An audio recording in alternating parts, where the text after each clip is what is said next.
Hey everybody, happy spring. Happy to start the month of April.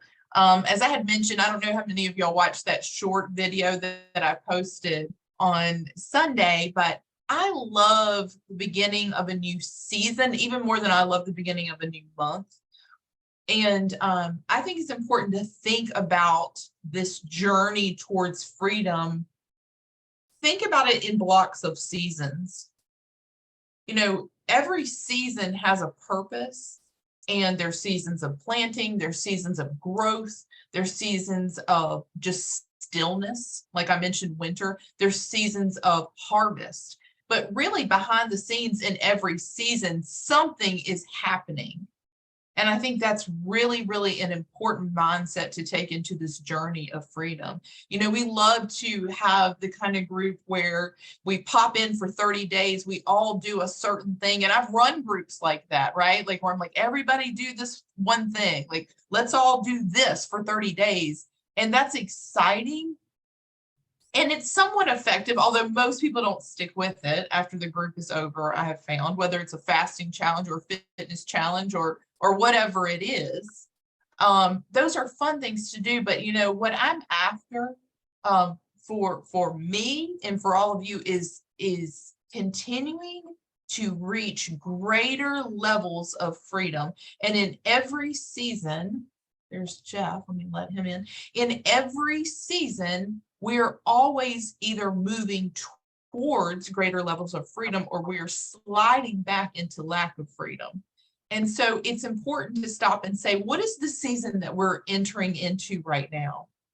And I think there's something about spring that's very exciting, because in spring, you start to just see little things, newness, shooting up, coming up. And all those things that you see coming up are things that were planted long ago and were watered, and now you're just starting to see them. And so I love that. If you think about your own journey and where you are in it, you're in a season. And maybe yours has felt like a season of winter where nothing's happening. But, even in winter, things are happening underneath. It just externally looks like one of those seasons where nothing's happening. And I think, honestly, that's one of the lies that the enemy will tell us sometimes to get us discouraged. He'll say nothing's happening. And on the surface, it doesn't appear like it, but behind the scenes, underneath, things are happening. So keeping that in mind, I think it's really important to think about your journey to freedom so far. Again, even with the new people in the group, they're not new, and they're not new to me. Everybody's been on this journey for a little while. There's nobody that's brand new. So you have spent some time planting. You have spent some time, just think about it, gardening, like digging rows.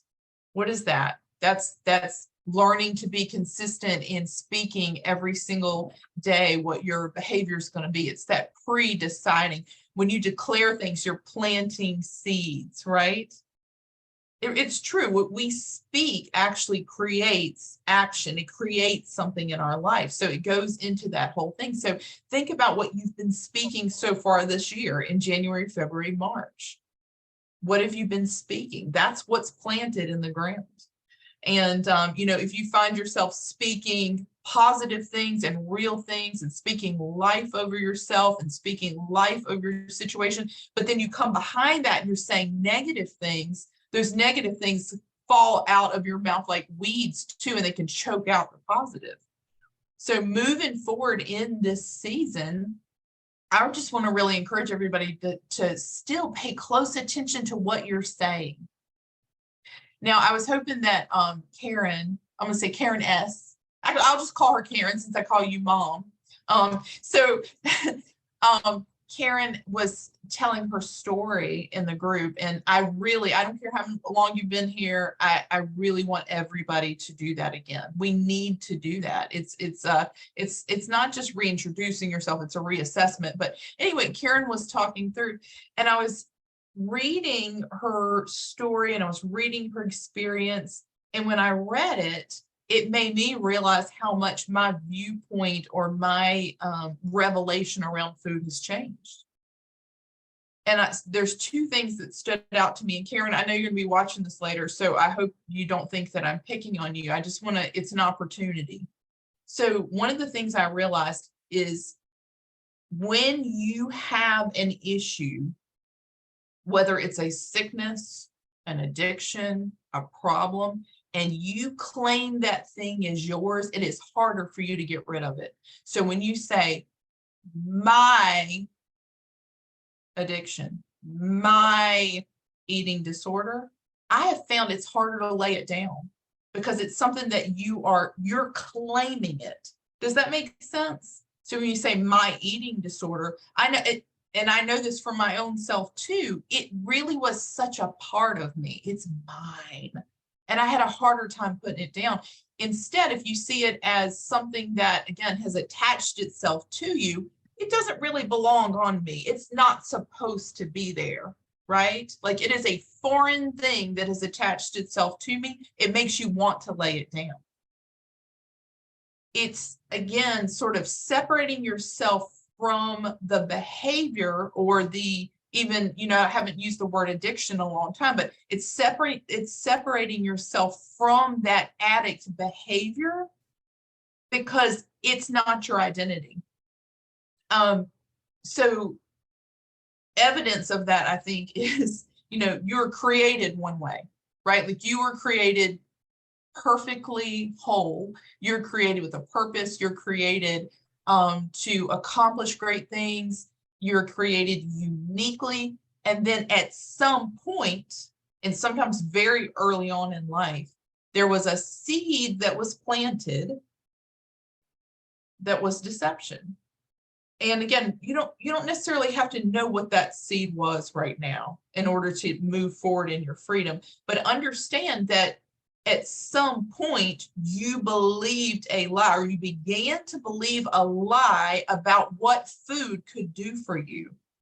And it isn't always even what someone said. It might be something you saw that made you perceive that. Maybe you saw someone else in your family who soothed themselves with food. Or maybe you discovered it and you had a certain feeling in you, and that root of deception started. Like, oh, food makes me feel really good. Food makes me forget my sadness. Food makes me hurt less. But at some point that started. You didn't start that way. And that's huge. That is huge. And that's why it's so important for us to kind of sever the behaviors around food from who you actually are. Does that make sense? And again, I know that's deep, especially coming right out of the gate here, but this is huge. If you see this thing, your struggles with food, as your identity, as something that's literally part of you, you won't be able to kick it. You won't be able to change because you'll feel like you're cutting a limb off. You're not cutting one of your legs off. You're not cutting an arm off. You're not even doing a lobotomy and cutting out part of your brain. I used to think that's what I needed, right? Because I used to describe it this way, like, here's Ed, and then Ed's a tiny part of my brain, but I was wrong. Ed is not a tiny part of my brain. Ed is something that's attached to me, that's implanted in my brain, but it can be rooted out. So I think, again, that's such a departure from what I taught. And Karen's post reminded me of, wow, I really did used to teach it that way. And unfortunately, I think that probably led more to that identity crisis that we have, is attaching ourselves to this behavior that we have. Just because I've done a thing, as long as I can remember, doesn't mean it's who I am. It's a thing I've done a lot of times. That's it. So how do we move forward from this? Well, we move forward from it by saying, if this thing is something that's attached to me, do I then need to go and dig back through my past and my youth, my childhood, and figure out where this thing started? And my answer to that is maybe someday. But I also know this, I spent a lot of years digging, and I figured out a lot of stuff. I figured out where some stuff, maybe even where some of the seeds came from. I didn't have any more freedom. I didn't. Like, I mean, I got to the bottom of a lot of stuff. I spent so many years in therapy. I mean, my mom's actually been really amazing. You know, some parents don't want to participate in their children's healings because then they have to take on some of the burden for their issues. And my mom said, I'll talk to you about anything you want to talk about if it'll help you get better. And I have to give her a lot of credit for that. But here's the thing, talking about it, digging it up, stirring it up, even really saying, well, maybe that's where it started, even if you can pinpoint it. And the reason that it didn't work is because that's almost working backwards. What we have, so remember, if we see food as a stronghold, and remember, a stronghold is something that is attached to us that started as a root of deception and has grown and grown and grown, and now it's a big thing. And then the enemy, I don't really say Ed much anymore, I say the enemy because it is the enemy. The enemy can grab hold of that thing because it is such a big thing and easily just pull you down by it and get you to do destructive things. So here you are at whatever age, I'm about to be 49. Well, here I am, 49 years old, and I've got this thing attached to me. Let's say the seed, the root of it, the seed planted here a long time ago, and then it grew and it grew, and now it's this big, mighty thing. The enemy can grab hold of that by grabbing a hold of my thoughts, but he can easily pull me down for it. So dealing with where it started, the seed doesn't help me because I've got this giant issue. What does help is authority, because the thing that will tear down a stronghold is authority. And we actually have authority. We have the authority to tear down strongholds. So that thing that grew is a stronghold. How do we take authority over it? We take authority over it every single time we recognize a lie and we speak back with the truth. Every time you wake up and you pre-decide what you are going to do and you stand up in your authority, it's like swinging an axe at that thing. So instead of trying to dig up a seed or a root from long ago, we start by acknowledging I have this huge stronghold, right? It's a big, big problem. And I got to chop away at this thing. I got to weaken this big giant thing. And then maybe when I've gotten to the point that I have spoken the truth and I have declared my authority and I have stood up to it enough times and it's weakened, so the enemy goes to grab hold of that thing and pull me down by it and it falls off in his hand, then when the enemy doesn't have so much control in my life, then I can dig deep and root it out. So you see, it's backwards. I spend a lot of years trying to root it out. And I'm like, I can't do that. It's huge. Can you imagine you got a tree in your yard and you're trying to dig out the roots? You need to chop that thing down. And that's what we have to do. That is what we have to do. We've been approaching it, I think, in the wrong order. So anyway, I hope that makes sense. I really hope it makes sense to the people who haven't been here in a while because it's such a different concept. But the truth is, every day we wake up with the authority to make decisions that will lead us on the path to freedom. And the only way we lose the authority is when we come into agreement with the enemy. And I'm using the enemy as a term interchangeable when I used to say Ed. So we absolutely have to agree with the enemy and hand over our authority to the enemy in exchange for something, whatever he's baiting us with, in order for us to lose our freedom. I find that very empowering compared to, you know what, it's just who I am and I've just got this little diseased part of my brain, right? Like I can beat that. In fact, I already have the upper hand every day when I wake up. I used to think the enemy had the upper hand, and he doesn't. That was a lie. That was part of the lie, is thinking the enemy had the upper hand. And he never has. It was always that I handed it over to him, right? So, gosh, I don't want to start from scratch with this thing. I just want to remind you of the truth. The truth is, it's not who you are. It's not your eating disorder. It is an eating disorder that has attached itself to you. And an eating disorder is a stronghold, because a stronghold is something that is rooted, that you believe to be the truth, even though it's actually rooted in deception. And that tiny seed that was planted somewhere in your life has grown into something that's very, very large, that, again, the enemy can grab hold of by means of planting thoughts and pull you down by. So if that is not clear, ask me questions. I'll dig into that more. But the biggest point that I wanted to make there is that we are separate from our behavior. And that's why the way that we've behaved with food doesn't make us good or bad. That's another thing. And I mean, some of you guys probably say this, oh, I was good today, or I was really bad today, talking about how you eat. And that just, like, it makes me cringe, because I'm like, no, you're always good. You're always good. Whatever behavior you had with food, you're always good. Because that's another way that the enemy deceives us. He actually tries to keep condemnation on you. And the reality is, you can decline that invite to feel condemned. I'm still good.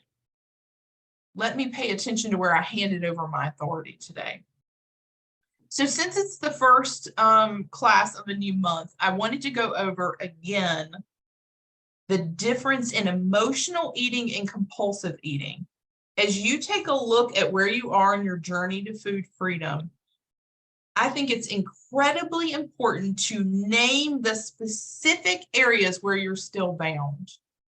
As I was sitting here and just kind of mapping out and thinking about what I wanted to get through or get across on this call, I had to think that, what are the specific areas where I still have some strongholds, where the enemy can still grab me by it? Like, where, in what situations am I still compulsive? What situations do I still respond to emotion and use food? And I think if we can get very, very specific about that, we can really, really make some progress this month, because it is very specific. As I thought about my own self and the areas where I still tend to struggle, I was like, that's not a complicated thing. I just have to admit it and be willing to take some steps that are targeted towards changing that one thing.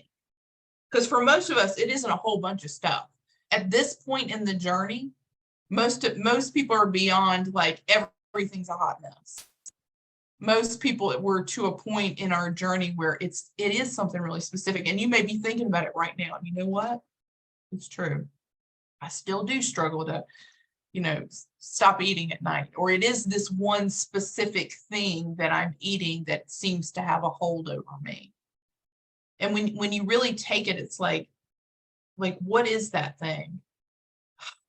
I feel it's hard for me to say this to y'all, but I will say it to you, because it's important for me to always be very real. I still struggle when I allow myself to have cheese. It's, like, embarrassing to me to say, but it's the truth. I do still struggle with it. It starts off as a sprinkle, and the next thing I know, I just like I got a burger, but I got to have a cheese bun. I'm not even making a chaffle. Like, it's just cheese, like just the top and the bottom. It's all just melted cheese in a chaffle, but there's no egg or anything else. It's just cheese. So it always progresses with me. And so I was thinking about that earlier. It's like,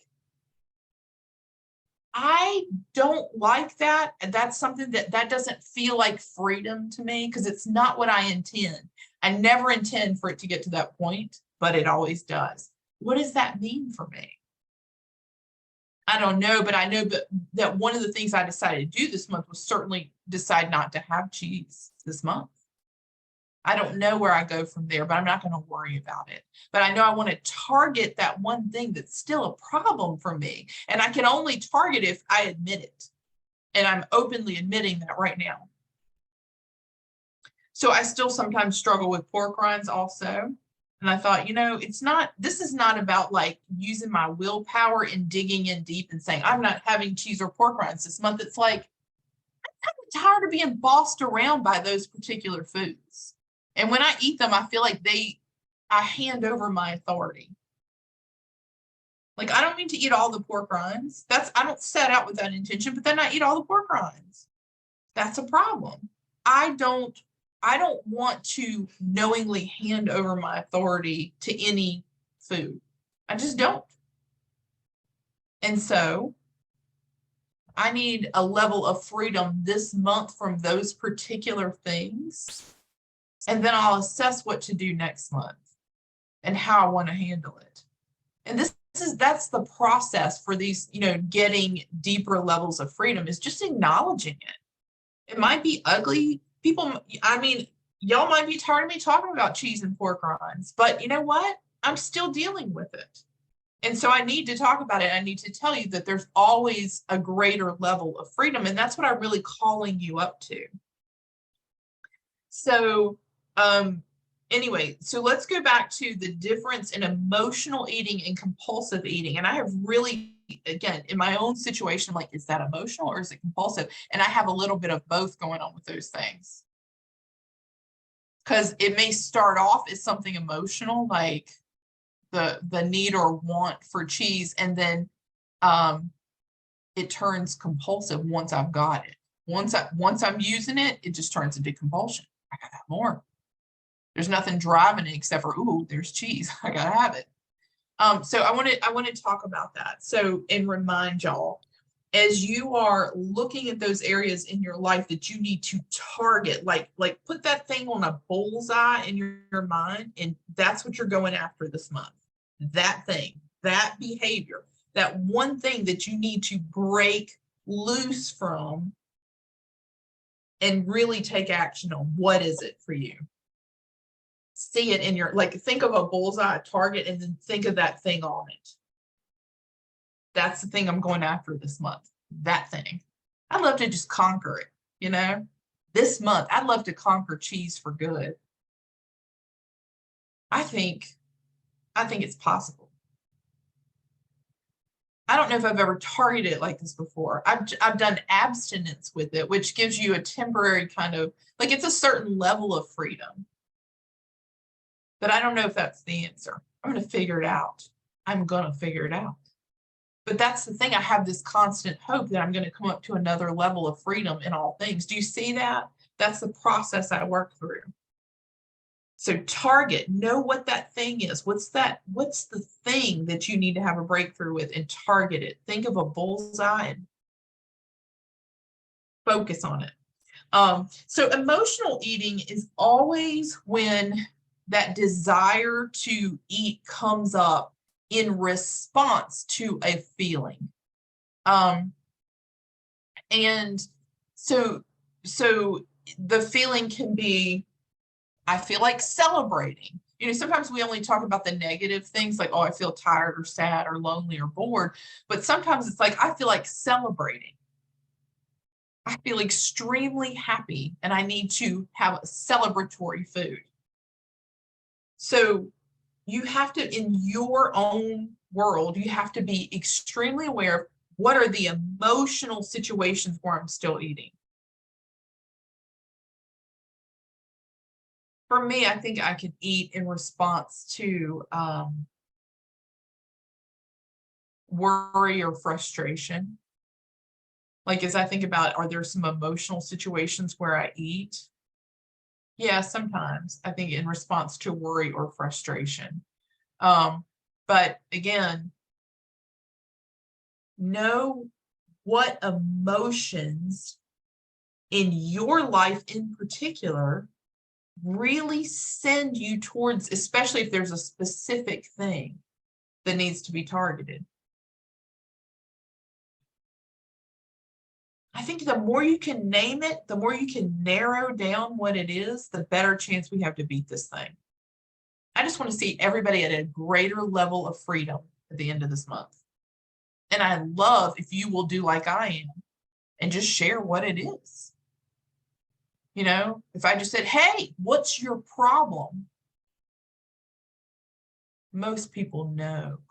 You don't have to dig too deep. You know what your problem is. I'm telling you my problem right now. But I'm not willing for it to stay a problem. I want to be freer than that. So anytime, just raise your own awareness around when I get that signal in my stomach that I want to eat something, how am I feeling right now? Do I already know that I ate enough food today? I mentioned in response to worry or frustration, sometimes I'll be like, oh man, I'm hungry again. And then I'll stop and think, I'm really not.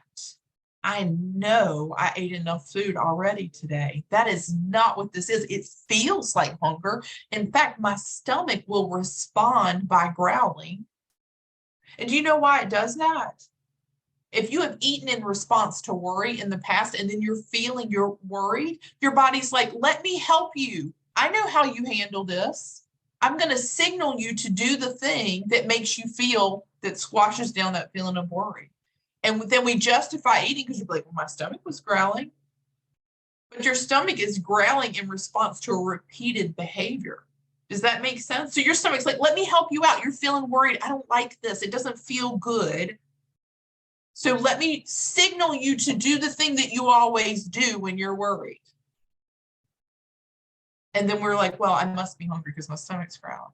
See how you can talk yourself into it? And that's why it's so important to really, again, this is a very targeted thing. What emotions drive me, or what emotions turn on that false hunger? And I think when you're in this journey to food freedom, we can't afford to just eat and not think about it. I think it requires some thought. I think you can't just say, oh, I just ate. You literally have to pause and say, I'm thinking about eating. Is that the right thing for my body? Because I can, if I realize there's a situation where I'm worried and I'm eating something good. It might be a piece of meat, but I'm still putting my body under strain if I'm taking in more food than what my body needs to operate. And that's the thing. Just physically, that's an issue. It's not even about getting to body goals or weight and stuff like that. It's like physically, that's an issue if I'm still taking in, I don't care how healthy it is. It just doesn't matter. So again, I'm sharing that so that you understand how I've thought through this process. And again, I realize one of the things is I do get kind of compulsive with cheese because it always takes me further than I think it's going to go. I'm like, maybe I'll just have a little bit of cheese on here. And literally next thing I know, I'm like, oh, I'm eating a burger with a cheese bun. And I'm way too excited about it. And then I'm like, ooh, I'm going to have another one tomorrow. Like it's already like, so I'm just putting it out there. So what emotions are very specific emotions, and there may even be a situation in your life where you feel like most of the time emotions aren't pushing you around, but every time this specific situation comes up, you're responding in that way, and that false hunger is coming. So emotional eating is always triggered by feelings. Compulsive eating is not triggered by feelings. They're not the same thing. Compulsive eating is triggered by something physical. It's triggered by your senses. I smelled something. I saw something.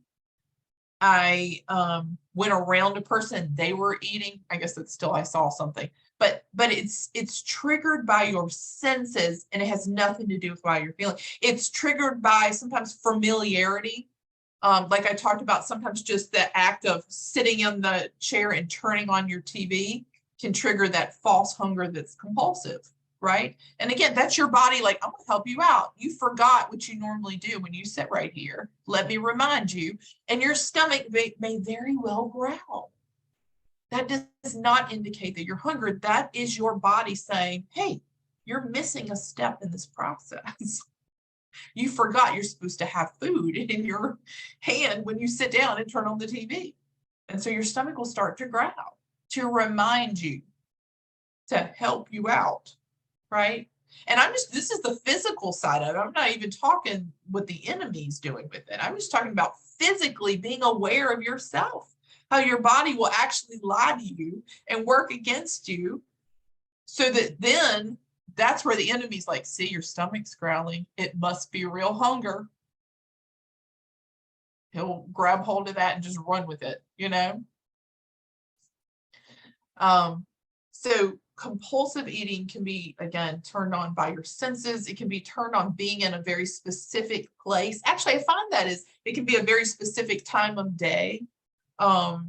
I've often talked about how for a lot of people, the car is really compulsive because in the past, maybe that's when you have eaten by yourself where other people wouldn't see what you're eating. Or I know, just thinking about travel, if you've always had this thing, like before you go out of town, you stop by a convenience store, you fill up your car with gas and you get snacks and you eat the whole way. That's compulsive. That desire to keep doing that has nothing to do with hunger. It has nothing to do with your emotions. It's turned on just by the act of going on a trip. That means snack the whole time. So again, really fine-tuning and identifying, when does that happen to you? When does compulsion kick in? Where it really doesn't have anything to do with how I feel. It's just my surroundings. It's what I see. It's what I hear. It's what I smell. It's what I sense in this place. Does that make sense? And again, I know y'all have heard that before, but as my goal for April is for us to be very specifically targeted and have actions around, we have actions that lead us to making a move on that thing that you're targeting. So every day your actions are going to be like arrows that target that thing, right? Every day actions are going to target that thing.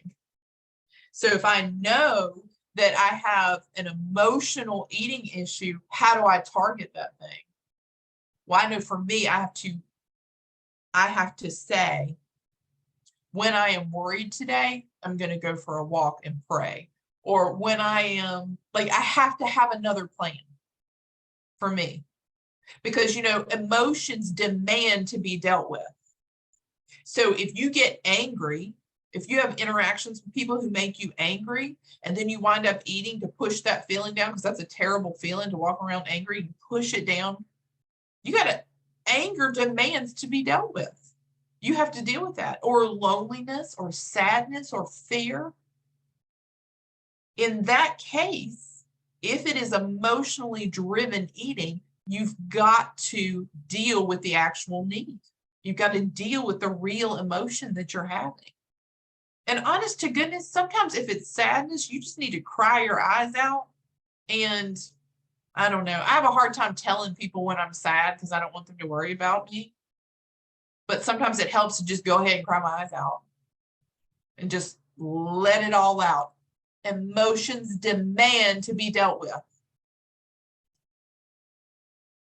And so sometimes you have to suck it up and tell somebody. But certainly sometimes you just need to just let it out, No matter how strong you feel, sometimes you just need to let it out. And even say, you know what? I'm allowed to feel like this because you know what? This is a really sad situation. Just acknowledge that. Again, I think we just feel like we have to be strong, and we do need to be strong. There is a strength within us. But acknowledging, man, of course I feel sad right now. Why in the world is it a problem? It's not a problem. Let me cry. Let me just acknowledge that I feel sad. Or you know what? I have every right to feel angry. That person did something really wrong, but I'm not going to stay offended by it. I refuse to pick up offense, because that's a deeper level of being angry. When you become offended, you carry that stuff around with you. So how do we deal with anger then? Sometimes you just need to do something violent, tear something up, break something, kick something. I know people, I was working with a client who had some, this is deep, but she had some suppressed memories of abuse from her childhood. And she remembered this while I was working with her. And this was several years back. And she talked to different people in her family. She confirmed this. And she started kickboxing to deal with it. And I am telling you, this girl's body changed. And to this day, she is super into kickboxing, but she dealt with her anger by kicking and like boxing. Like, her anger needed to be dealt with. And she was either, in the past, she had taken it out on herself, or she had exploded in anger on, other people who didn't even receive it.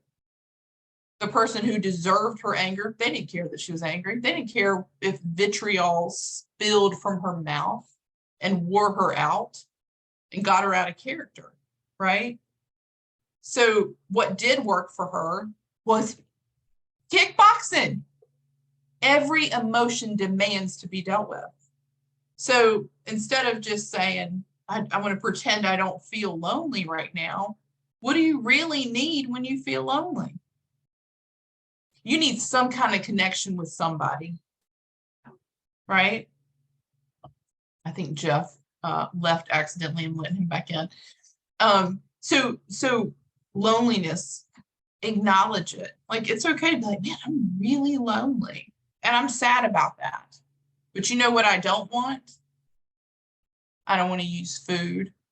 I don't want to sit here by myself and eat, because I'll still be lonely, and then I'll also feel bad about myself. And there's consequences that come with that.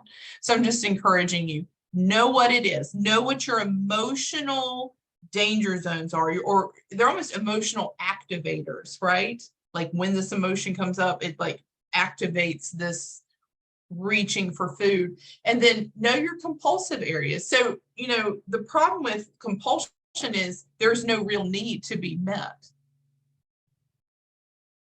You either, I think with compulsive eating, you either are like, it's a behavior that's been repeated so many times that you feel like it's going to be extremely uncomfortable, if not impossible, to be in this place or around this person or do this thing without having the food that's been attached to it in the past.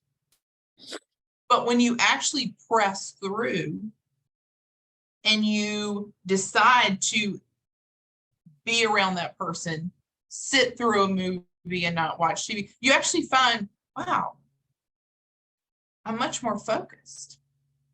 I know when your compulsive eating is attached to a person and you actually don't do it, like you don't eat with them just because they're eating, you pay way more attention to what's being said. You're much more engaging in conversation. When, like, if you compulsively, like, you go into a movie theater and you smell popcorn, it didn't make you hungry. It compulsively made you think, I'm at the theater, I have to have popcorn. But when you actually sit through the movie and you don't eat anything, you're much more engaged in the movie. What you actually find with those compulsive things is, don't run from them, because that a lot of people will tell you that the answer is just don't do it. Don't watch TV. If you can't, if you're so used to watching TV with food, just don't watch TV. Just avoid it. Don't go to the movies.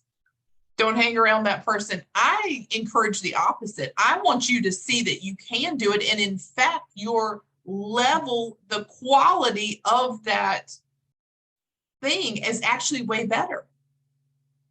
It just really is. I mean, a good example is vacation, right? Going on vacation, you might have some excitement, right?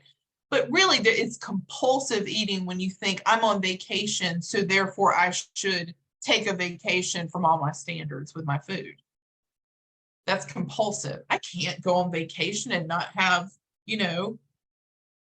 a waffle cone from the boardwalk where they're making them, and I smell it.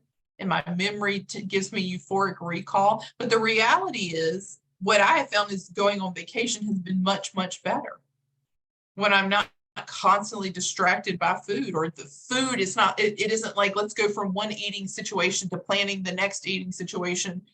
Everything is, you experience everything more deeply when it isn't all about what's the next meal, when's the next meal. You don't understand how much you miss when everything is wrapped up in eating. So again, where are the areas in your life where you're still a little compulsive? And I'm digging deep this month, and I hope that you will too. I really, really want to acknowledge these things because I want the next level of freedom. It's not enough to say, I am proud to say I haven't had like sugar or grains or starchy vegetables in over 7 years. That's a big deal. It's not enough for me though. You know, the community, the food, the now eating disorder community is like, oh, if you're food sober, that's something to brag about. And I just think that's a low level of freedom. I do. Because you still, even if you're not engaging in eating foods that harm your body, and that is a big deal. I'm not taking anything away from anybody. But if you're still ruled by behaviors, if you're still pushed into eating more food than your body needs. I mean, I know people that are just full on carnivore and they really struggle with overeating meat and they eat it all day long. And the people in their community are like, that's impossible. And they're like, but I'm not happy because I still compulsively eat meat all day. This isn't giving me the freedom that was promised me by just changing my diet. Sobriety does not give you full-on freedom when it comes to food. If you are still compelled to eat in response to emotion and compulsive situations. And that's why I'm calling you up higher. Does that make sense? It's not enough. I used to think it was enough to be food sober. It's not enough. And I don't even use that term. It's not enough to just not eat foods that harm you. We want to be free from that compulsion. We want to be free from having to have food connected with emotions that we have. As you think about this month of April, I'm talking about the spring season, of course, but I think that if you can have a vision for what the end looks like, it'll really drive what you decide to do each day. If I close my eyes and remember, I'm targeting some things, and there's some other things for me too, like physical movement, things like that. I'm not going to get into, but like I have some targets. It's like I have 3 targets in front of me. So the path I want to be on, I picture myself over here and I see myself freer and leaner. And, you know, I have a vision for what I want to be like at the end of this month, because I know what I do. 30 days makes a huge amount of difference, good or bad. Because you know good and well, if you give in and you say, I'm just not going to work on stuff for 30 days, it takes you further than you ever think. You do way more damage than you think, but you also can do way more good than you expected to do in 30 days. But you almost need a mental image of it, right? You like, think of it. At the end of this month, I'm either going to be like this, or I'm going to be like this, which is more messed up, more enslaved, more compulsive. We don't stay the same. And so if I have a vision for what I want to happen every day when I get up and I do my targeted behaviors, when I stand in authority and say, I will only eat foods that nourish me today. Today I'm going to have this. I'm going to have 2 meals and I'm going to eat till I'm full, but I'm not having cheese. When I stand up in my authority like that every day, it's like it sends a target towards one of those things, and it moves me along the path to that vision that I have. So you have to be moving towards something, is my point. If you don't have this idea of what you're moving towards this month, it doesn't seem like it matters that much. And it gets sloppy and it gets messy and the month just goes by and you're like, I'm no different than I was last month. But if you're moving towards something that you have in your mind's eye, that is extremely rewarding and it will affect your daily decisions. So I wanted to encourage you guys, one, to go ahead and even if you've done it before, tell your story. I want to encourage you to share what your things are that you're targeting this month. Like, what is it? Like, yes, I've got, all of you have some level of freedom. There's not one person in this group that is not far better than you were when I first met you. You have made progress. That's awesome. Calling you up to next. What is it? What are the things specifically that are still messing with you that you need to target? And then here's what I want you to do. And this is something you can share or not share. It's for you. Write down a specific targeted written goal for this month. What are those? Because your goal is, having a goal is going to get you to do something every single day that's going to target those things that are getting in your way. So first, know what it is, have a vision for the end, but then your goal, those action steps of your goal should be targeted things that accomplish. It's like the things that you do each day should be pulling back an arrow and targeting that. And you know, it really can be action steps like, I have to pre-decide when I'm going to stop eating each day. Like Jeff does that. He comes in the group and he says, I'm going to be done by 6:30. I could be done by 7. That's a very targeted thing. His thing is nighttime eating, right? He's got nighttime eating. And Jeff, sorry, I'm just using you for an example because it's a good one. So his target is nighttime eating. That's an area of vulnerability. How do I pull back an arrow and target that thing? I come into, one of the ways is I come into the group and I commit, not just to myself. I don't just think it in my head. I type it out. I'm going to stop my food today by 6:30. And it's not a matter of just saying it once at the beginning of the month, because, you know, we can make some really good goals and 2 weeks in, you don't even remember what your goals were. But every single day, arrow, arrow, arrow. The more arrows hit that thing, the more times you do it, that thing's going down by the end of the month, right? You see that? So what you're coming up with are some action steps that are really just gonna another arrow, another arrow, another arrow. It's gonna lead you in the direction of change. I hope that makes sense. So whether you share it with a group or not, if you type it into the notes on your phones, you can refer to it. But the thing is, you don't have to remember a goal. The writing it down makes it real. I think it also makes it, I like to write things down and then go back and read them at the end of the week and say, did I do this every day? If I didn't, why didn't I? And what do I need to put in place to make sure I do it every single day next week? So you keep going back to it. So if you have it written down, it makes it real. And again, have that vision for what you want to see at the end of the month. What are you working towards? What's the next level of freedom for you? And tie it to those pieces that still have you wound up. Tie it to those strongholds that are still there, right?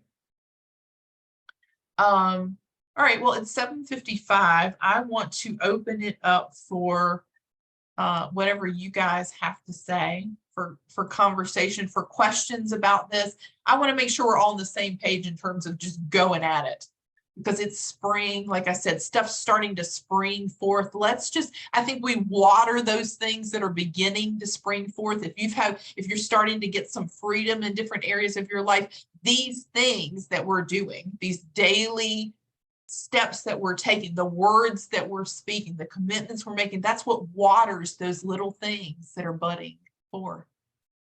And remember, after it grows, we're going to have the fruit of it, and the fruit of it is healing and wellness and freedom long term, right? But right now, this is a watering season. and we're going to water what's growing, what's been planted and is starting to grow. We're going to water it with our actions, and we're going to water it with our words in particular. And anytime you catch yourself attaching something to you, claiming it as yours, catch yourself and change your words. Even if it's just saying, instead of saying my, saying the. Don't claim it as yours. And take a realistic look at, have I fully detached myself in terms of identity from the enemy, from the disorder, from the behavior? The behavior is just a behavior. It was never who you were. I don't care if you've done something 1,000 times. It's not who you are.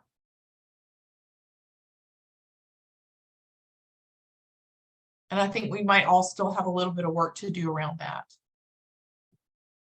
I can say when it comes to food, I no longer see that as part of who I am. Anything that lingers, I see as a little twig still sticking up. I just need to root it out. And I want to. But it is not who I am.